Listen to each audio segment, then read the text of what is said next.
JRG ব্লগলৈ পুনৰবাৰ সকলোকে স্বাগতম জনাইছোঁ।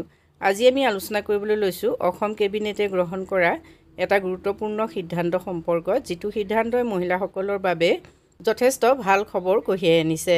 অসম মাইক্ৰ' ফাইনেন্সৰ উদগনি আৰু সকাহ আঁচনিৰ তৃতীয় পৰ্যায়ৰ কাম আৰম্ভ হ'ব। অসম চৰকাৰৰ আটাইতকৈ গুৰুত্বপূৰ্ণ নিৰ্বাচনী প্ৰতিশ্ৰুতি অনুসৰি অসম মাইক্ৰ' ফাইনেন্সে উদগনি আৰু সকাহ আঁচনি 2021ৰ জৰিয়তে লাখ লাখ হিতাধিকাৰীক সহায় প্ৰদান কৰা হৈছিল, যাৰ জৰিয়তে হিতাধিকাৰীসকলক পুনৰ ঋণ পোৱাৰ যোগ্য বিবেচিত কৰাত সহায় কৰিছে।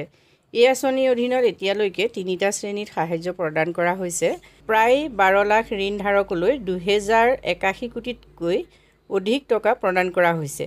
31 মাৰ্চ 2021লৈকে 25,001 টকাৰ পৰা 50,000 টকালৈ ঋণ লওঁতাসকলক সামৰি ল'বলৈ কেবিনেটে 223.26 কোটি টকাতকৈ অধিক সমৰ্থনৰ সৈতে 87,000ৰো অধিক ঋণ ধাৰকক অসম মাইক্ৰ' ফাইনেন্স উদগনি আৰু সকাহ আঁচনিৰ তৃতীয় পৰ্যায়ৰ দ্বিতীয় সকাহমূলক ৰাশি এককালীন সমৰ্থন প্ৰদান আৰম্ভ কৰিবলৈ অনুমোদন জনাইছে। যিসকল মহিলাই ইতিমধ্যে মাইক্ৰ' ফাইনেন্সৰ পৰা ঋণ গ্ৰহণ কৰিছিল, সেই মহিলাসকলে এতিয়াও ঋণ পৰিশোধ কৰিব পৰা নাই, সেই মহিলাসকলক ইতিমধ্যে চৰকাৰে পুনৰবাৰ সহায় কৰিব।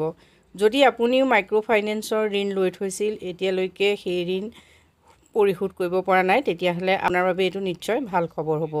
যদি আগৰ প্ৰথম আৰু দ্বিতীয় পৰ্যায়ৰ মাইক্ৰ' ফাইনেন্সৰ উদগনিমূলক এই ঋণ সকাহ আঁচনিৰ সহায় আপোনালোকে লাভ কৰিছিল, তেতিয়াহ'লে কমেণ্ট কৰি জনাবলৈ নাপাহৰিব। আজিলৈ ইমানেই, ধন্যবাদ।